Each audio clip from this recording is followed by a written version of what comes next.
본문을 바탕으로 성령의 기름 부음과 넘치는 은혜라는 제목으로 하나님 말씀 증거하겠습니다. 내일이 성탄절이지요. 아기 예수의 오심에 대해서 천사가 알려주며 이렇게 말했습니다. 보라, 처녀가 잉태하여 아들을 낳을 것이요 그의 이름은 임마누엘이라 하였었으니 이를 번역한즉 하나님이 우리와 함께 계시다 함이라. 아멘. 이 땅에 오신 예수님은 임마누엘의 주님, 임마누엘의 하나님이시지요. 하나님이 우리와 함께 계시다. 신앙의 핵심은 하나님이 우리와 함께 하심을 믿고 체험하는 데 있습니다. 시편 23편의 정중앙부에 위치한 핵심되는 신앙 고백이 뭐라 했습니까? 주께서 나와 함께 하심이라. 이게 임마누엘이죠. 임마누엘의 은혜, 신앙의 핵심입니다. 기쁠 때나 슬플 때나 내 삶이 순탄할 때나 아니면 힘겹게 꼬여갈 때나 어떤 상황 속에서도 주께서 나와 함께 하심이라, 이 믿음을 가지고 살아가실 수 있기를 주님의 이름으로 축복합니다. 여러분, 성도들이 당하는 고난은 결코 고난으로 끝나지 않습니다. 성도가 당하는 고난은 동굴이 아니라 터널이라 했습니다. 그 끝이 절망이 아니라는 것입니다. 나와 함께 아파하시고 내가 힘들어하는 그 순간에도 나와 동행해 주시는 선한 목자이신 주님을 신뢰하며 믿음으로 살아가는 우리 모두가 될 수 있기를 바랍니다. 다윗은 분명 넘치는 은혜, 충만한 은혜를 노래하고 있습니다. 내 잔이 넘치나이다. 그는 노래했습니다. 그는 지금 현재적으로 누리고 있는 은혜를 고백하고 있습니다. 무엇이 넘치는 은혜를 가능하게 했습니까? 두 가지인데요. 그는 두 가지 과거 경험을 말하고 있죠. 첫 번째 경험이 바로 지난주에 살펴보았던 주께서 내 원수의 목전에서 내게 상을 차려주셨다. 그 경험 때문에 내 잔이 넘친다 고백했죠. 오늘 살펴볼 주께서 다윗의 머리에 기름을 부어주셨기 때문에 그 경험 때문에 내 잔이 넘치나이다 노래하고 있습니다. 그것은 이 두 가지는 다윗에게서 개인적인 경험이죠. 특별한 경험입니다. 하지만 우리 모든 성도들에게 적용될 수 있는 매우 중요한 신앙의 교훈을 주고 있습니다. 신앙의 핵심이 무엇인지를 가르치고 있다라는 말이죠. 넘치는 은혜는 여러분, 하나님과의 올바른 관계 안에서만 누릴 수 있습니다. 주님과의 식탁 교제, 특별히 원수의 목전에서 나에게 상을 차려주셨다, 진수성찬을 차려주셨다라는 것은 그 무엇도 끊을 수 없는 나와 하나님과의 관계, 언약적 사랑의 관계를 보여준다 하였습니다. 이것을 달리 표현하면 용납의 은혜라고 말할 수 있겠죠. 내가 하나님께 용납된 존재라는 믿음이 있어야 넘치는 은혜를 경험할 수 있습니다. 오늘 살펴볼 주께서 나의 머리에 기름을 부어주셨다, 이 경험 또한 하나님과 나와의 관계성에 대해서 말하고 있습니다. 고대 근동 문화에서 귀한 손님이 방문하면 머리에 기름을 붓거나 발라주었습니다. 환대의 표시였습니다. 다윗이 경험했던 하나님은 자신을 환대해 주시는 하나님이었습니다. 다윗은 자신이 하나님의 사랑을 받고 있는 자라는 확신이 있었습니다. 여러분 생각해 보십시오. 넘치는 은혜라는 것은 내가 하나님께 용납되었고 하나님이 나를 귀하게 여겨주시는구나 라는 믿음이 있을 때 누릴 수 있을 것 아닙니까? 이는 내 사랑하는 아들이요 내 기뻐하는 자라. 이런 용납의 은혜, 환대의 은혜에 대한 확신이 없이 우리가 어찌 넘치는 은혜를 경험할 수 있겠습니까? 만약에 우리가 교회를 왔다 갔다 하면서도 늘 정죄감에 사로잡혀 살아간다면, 아이고 내 같은 놈을 하나님이 신경이나 쓰시겠나, 내가 무슨 기도를, 내가 무슨 예배를, 정죄감에 사로잡혀서 신앙생활한다면 어찌 넘치는 은혜를 경험할 수 있겠습니까? 만약 우리가 하나님 눈치나 슬슬 살피고 아이고 내가 좀 하나님 눈에 들어야 될 건데 이런 불안한 마음으로 어떤 종교적인 행위들을 열심히 한다면 신앙의 핵심에서 완전히 벗어나 있는 거죠. 여러분, 우리 모두는 이미 하나님 눈에 들었습니다. 내가 잘나서가 아니라 하나님이 예수 그리스도 안에서 우리에게 새 생명을 주셨지 않습니까? 내가 좀 착하게 살면 구원이 확실해 보이고 내가 좀 그릇되게 행동하면 구원이 있는가? 죽었다, 살았다, 구원을 잃었다, 얻었다 하는 것이 아니라 예수 그리스도를 믿음을 통해서 영원한 생명, 영원한 자녀됨의 특권을 우리는 이미 받았습니다. 내가 의롭게, 내가 선하게 살아서가 아니라 하나님이 우리를 십자가 대속의 은혜의 빛 아래서만 바라보시기 때문에 우리는 귀한 존재가 되었다라는 것을 믿으셔야 합니다. 그 믿음으로 어떤 상황 속에서도 내가 신실하신, 우리는 신실하지 못하지만 신실하신 하나님께서 나를 붙들고 계시고 나를 사랑하고 계신다라는 믿음으로 우리는 살아갈 수 있어야 하는 것입니다. 다윗은 어떤 어려운 상황에 처하더라도 나는 하나님의 사랑받는 존재야, 그런 확신을 가지고 살았습니다. 여러분, 이것은 머리로 인정하는 그러한 차원과는 다릅니다. 이 확신은 나의 체험적인 확신이어야 힘이 있는 거죠. 체험적인 확신이 있어야 내 잔이 넘치나이다, 진정한 믿음의 고백을 올려드릴 수 있게 되는 것입니다. 여러분, 내가 주님께 환대받는 존재라는 것, 용납된 존재라는 것, 내가 주께 사랑받는 자라는 믿음이 있어야 넘치는 은혜를 우리가 경험할 수 있다면 그런 믿음을 가질 수 있는 근거가 어디에 있습니까? 우리 믿음의 근거는 무엇입니까? 나를 사랑하여 주시는 줄 믿습니다. 내가 힘주어 기도한다고 충만한 은혜가 자동적으로 임하는 것이 아닙니다. 여러분 기억하십시오. 내가 믿는 믿음의 강도에 달려있는 게 아니라는 겁니다. 하나님이 하신 일이 무엇인지를 깨달아야 됩니다.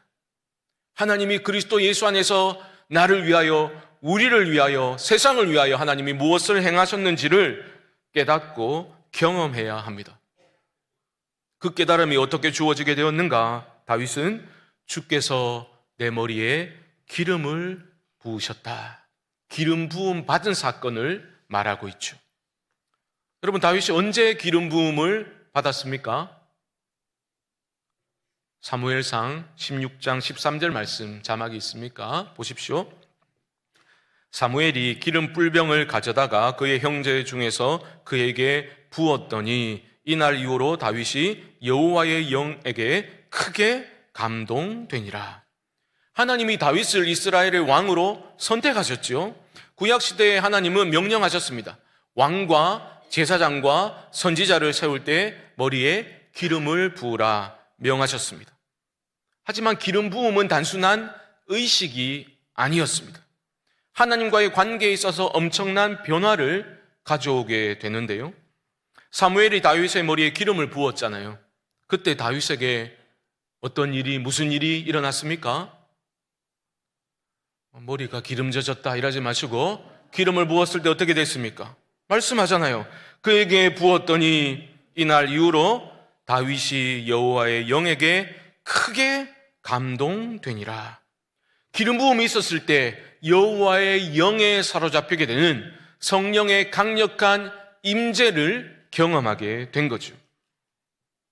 여러분, 기름 부음 이전에도 다윗은 하나님을 알았습니다. 하나님을 믿었고 하나님을 찬양했습니다. 하지만 기름 부음 받은 이후에 다윗은 분명히 달라진 거죠. 여호와의 영에게 크게 감동되니라. 이것은 일시적인 어떤 감정적인 흥분 상태를 말하는 게 아닙니다. 다윗이 하나님이 어떤 분이신지를 더 깊이 깨닫게 되었다라는 거죠. 하나님이 나를 정말 귀하게 여기시는구나, 내 삶을, 내 미래를 책임져 주시겠구나, 영원토록 나와 함께 하시겠구나, 큰 확신을 다윗이 갖게 된 겁니다. 여러분, 이것이 바로 성령의 기름 부음이 우리 성도들에게도 가져다 주는 첫 번째 변화입니다. 하나님을 더욱 깊이 알게 됩니다. 다른 말로 표현하면 기름 부음은 하나님에 대한 우리 인식의 지평을 확장시켜주는 변화를 가져다 줍니다. 다윗은 분명히 기름 부음을 받음으로써 하나님을 더 깊이 알게 되었고 확신이 커져가게 되었습니다. 여러분, 이게 정말 중요해요. 아는 만큼 보이는 겁니다. 아는 만큼 누릴 수 있는 겁니다. 그런데 하나님을 아는 지식이라는 것은 나의 열심 어린 탐구와 연구로 얻어낼 수 있는 것이 아니라는 데 문제가 있습니다. 성령의 기름 부음이 있어야 하나님을 알 수 있습니다. 그냥 이론적인 지식이 아니라 체험적인 지식으로 알 수 있는 것은 반드시 내 안에서 성령의 역사하심이 있을 때만 가능합니다. 특별히 내가 고난받는 상황, 내가 시련의 골짜기를 지나고 있을 때 하나님이 어떤 분이신지, 그 하나님 안에서 내가 누구인지, 이 고난의 때에도 주께서 나와 함께 하시는구나 분명히 알고 믿을 수 있는 것, 확신할 수 있는 것은 성령의 기름 부음이 있을 때만 가능하다라는 거죠. 성령의 기름 부음은 복음의 진리를 아는 것, 하나님이 어떤 분이신지를 아는 것, 진리를 깨닫고 체험적 확신을 갖게 되는 것과 밀접한 연관관계에 있다는 것을 사도 요한도 강조를 하였는데요. 요한 1서 2장 20절 말씀 보시면 이렇게 말합니다. 너희는 거룩하신 자에게서 기름 부음을 받고 모든 것을 아느니라. 성도는 기름 부음을 받아서 모든 것을 안답니다. 여기서 말하는 모든 것은 성경에 기록된 모든 지식을 안다, 그런 뜻이 아닙니다. 복음의 진리, 하나님의 구속의 역사, 하나님의 구원, 예수 그리스도 안에서 하나님이 무엇을 행하셨는지, 무엇을 행하고 계신지, 십자가 대속의 은혜가 무엇인지, 구주의 십자가 죽으심과 부활을 통해서 어떤 변화가 일어나게 되었는지, 교회가 어떻게 탄생하게 되었는지, 신앙의 핵심적 내용을 성령께서 기름 부음을 통해서 우리에게 깨닫게 하신다. 다시 말씀드리지만 머리로 이해하고 인정하는 게 아니라 분명한 깨달음과 강한 확신으로, 체험적 확신으로 우리에게 주어진다라는 거죠. 여러분, 머리로 인정하는 것과 체험적 확신을 갖게 되는 것의 차이는 어디에 있을까요? 체험적 확신이 있어야 우리는 내가 어떤 상황 속에서 어떤 희생을 치르고서라도 그 진리를 붙들어야 되겠다라는 믿음이 생기게 되는 거죠. 붙들 수 있게 되는 거죠. 중요한 선택의 기로에서 하나님을 붙들 수 있는 것은 성령의 기름 부음을 통해서 내 안에 강한 확신으로 그 복음의 진리가 받아들여질 때만 가능하다라는 겁니다. 바로 이 첫 번째 변화를 통해서 우리는 두 번째 변화를 발견하게 됩니다. 바로 하나님 안에서만 참된 만족을 누릴 수 있다라는 믿음입니다. 이것은 하나님을 바로 알고 예수 그리스도 안에서 하나님이 무엇을 우리를 위해서 행하셨는지를 분명히 깨닫고 확신하게 될 때 나타나는 결과라 볼 수 있겠죠. 이것 외에 다른 길이 보이지 않는 거죠. 하나님 자신이 가장 영광스러운 나의 기업이시고 나의 완전한 만족이 되신다라는 것을 믿게 되는 거죠. 억지로가 아니라 확신하게 되는 겁니다. 찬송가 가사처럼 주 예수보다 더 귀한 것은 없네. 이 세상 부귀와 이 세상 명예와 이 세상 행복과 바꿀 수 없네. 세상 즐거움 다 버리고 세상 자랑 다 버렸네. 주 예수보다 더 귀한 것은 없네. 예수밖에는 없네. 주님 한 분만으로 충분합니다. 다른 곳에서 나는 어떤 만족을 얻을 수 없습니다 라는 참된 고백이 터져 나오는 것은 성령의 기름 부음이 있을 때 하나님 안에서만 만족을 누릴 수 있구나, 이 확신이 생기게 되는 것입니다. 성령의 기름 부음은 우리로 하여금 완전한 만족이 하나님 안에 있음을 깨닫게 하고 그런 삶을 추구하고 싶은 열망을 우리 안에 일으켜주게 되는 거죠. 성령의 기름 부음이 다윗에게 가져다준 이 두 가지 변화 때문에 이후에 다윗의 삶이 송두리째 바뀌게 됩니다. 하나님이 보이는 거예요. 이 경험이 있은 후에 다윗의 인식의 지평이 확장되면서 삶의 전 영역에서 자신과 함께하고 계시는 하나님이 발견되는 겁니다. 자연 세계를 바라보고 피조물들을 바라볼 때 그 안에 하나님의 창조의 손길이 느껴지는 거죠. 그래서 그는 모든 상황 속에서 하나님을 찬양했죠. 입을 열어 찬양했고 그의 삶으로 하나님을 높여 찬양했습니다. 하나님이 이런 분이시군요. 하나님 정말 신실하시군요. 정말 감사합니다. 내 삶의 목자 되어주셔서 감사합니다. 찬양할 수 있었던 것은 성령의 기름 부음을 통한 것이었다. 여러분, 다윗이 시련의 골짜기를 지날 때에도 확신이 있었던 거죠. 주님이 나와 이 시간에도 함께하고 계신다. 내 삶은 하나님의 선하신 뜻 안에 있구나. 강한 확신을 가질 수 있는 것은 내가 확신한다고 되는 게 아니죠. 성령이 내 안에 역사하실 때 이 믿음이 힘을 발하게 되는 겁니다.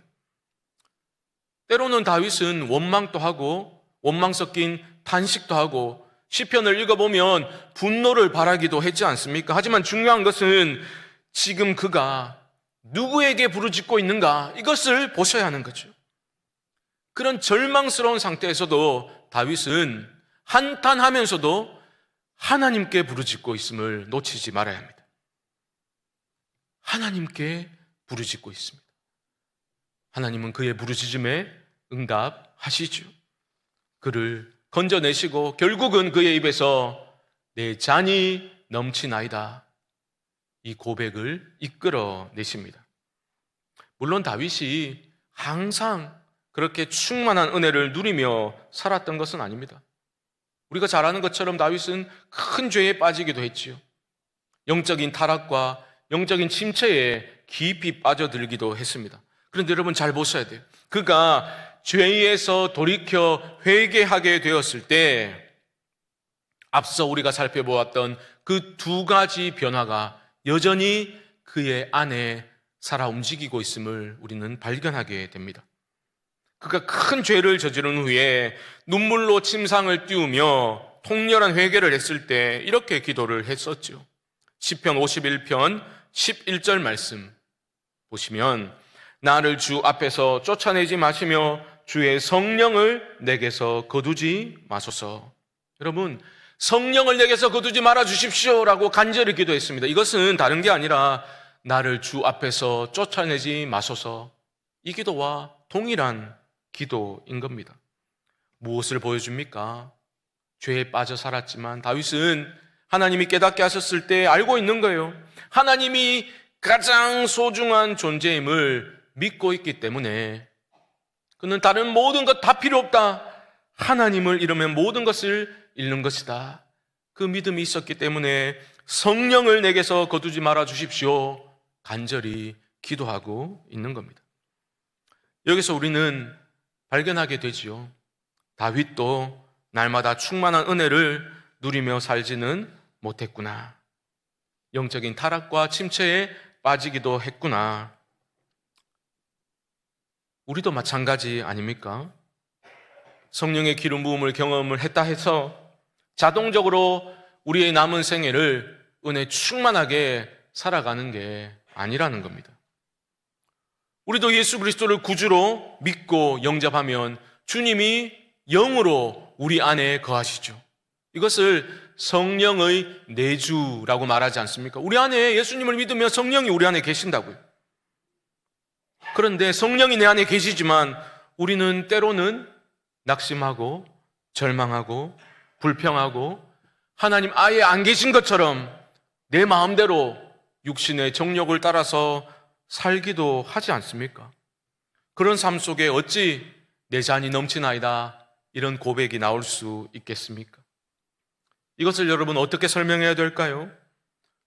성령의 기름 부음이 과거에 일어난 사건으로 머물지 아니하고 그 사건이 현재적으로 내 삶을 다스리고 내 삶에 영향을 미치도록 하기 위해서는 우리 편에서의 결단과 노력 또한 필요하다라는 것을 우리는 잊지 말아야 하는 것입니다.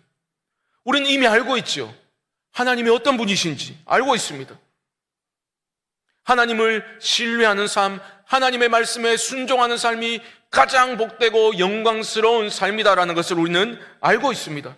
하나님 안에서만 참된 만족을 누리며 살아갈 수 있지라고 우리는 알고 있습니다. 성령께서 깨닫게 하신 거죠. 하지만 그런 하나님에 관한 지식이 내 삶에 실제적으로 영향을 미치고 주께서 나와 함께 하심이라 이 진정어린 신앙 고백을 하며 살아갈 수 있도록 하는 것, 온전히 하나님 안에 거하며 살아가기 위해서는 우리 편에서는 그런 은혜를 또한 구해야 하는 겁니다. 여러분, 이 두 개를 여러분 균형을 잘 맞추셔야 되는 겁니다. 우리 편에서는 하나님을 간절히 찾아야 하는 거예요. 사도 바울도 성도들을 얼마나 사랑했습니까? 성도들을 위해서 기도할 때 그리스도께서 너희 안에 계시기를 기도한다 했거든요. 아니, 성도들인데 그들 안에는 이미 예수님이 거하고 계신데 왜 너희 안에 그리스도가 계시기를 나는 간구한다. 왜 그런 기도를 합니까? 그냥 단순히 안에 있는 것이 아니라 강력한 머무름, 강력한 임재로 그들을 사로잡아 주시기를 사도는 간구했던 겁니다. 여러분, 성령님이 내 안에 계신데 왜 우리의 삶의 모습은 지극히 세상적인 냄새를 풀풀 풍기고 육에 속한 사람들처럼 우리는 살아가기도 합니까? 내 안에 주님 계신데 우리의 삶은 왜 그렇죠? 우리 안에는 육체의 소욕도 여전히 살아있기 때문입니다. 육체의 소욕과 성령의 소욕이 이 두 개의 디자이어가 충돌하고 싸우고 있다라고 성경은 가르치고 있죠. 육체의 소욕이 성령의 소욕을 억누르게 되면 우리는 육에 속한 사람들처럼 살아갈 수밖에 없는 겁니다. 그래서 바울이 뭐라고 말합니까? 성령의 충만을 받으라. 성령을 따라 행하라. 그렇게 가르쳤던 겁니다. 사도 요한도 마찬가지입니다. 성령의 기름 부음을 말하면서 성도들이 추구해야 될 것이 있다라고 가르치고 있습니다. 요한 1서 2장 27절 말씀 같이 한번 읽어볼까요? 시작. 너희는